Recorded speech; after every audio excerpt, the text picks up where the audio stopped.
ඔවුන්ගේ වැටුප් පටි අඩු කරන්න බෑ. ඒවා ව්‍යවස්ථායම වගන්ති වලින් සහතික කළ දීලා තියෙනවා. ඉතින් ඇත්ත වශයෙන්ම මේ අපි උත්සාහ කරන්නේ ශ්‍රේෂ්ඨාධිකරණය හෝ අභ්‍යාචනාධිකරණය පමණක් නෙවෙයි. සෑම කියන්නේ දිසා මහේස්ත්‍රාත් මහාධිකරණ අභ්‍යාචනා සහ ශ්‍රේෂ්ඨාධිකරණය දැන් ඔක්කොම විතර වැඩි කරන්නේ. මේ වෙලාවට පරිණත විසුරුවලු නදවාගෙන.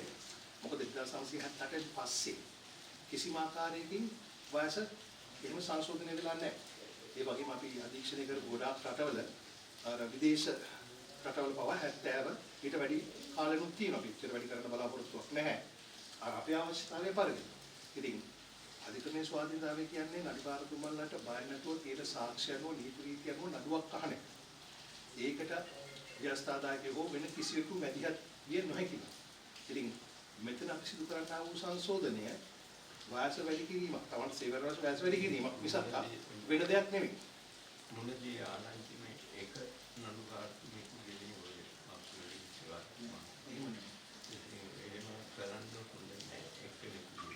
අර විදිහට හැම නඩුකාරයෙක් ඒ වගේම රජයේ හැම නිලධාරියෙකුටම ඒ වැඩිවීම කියනවා නම් හොඳයි ඒ කාලේ.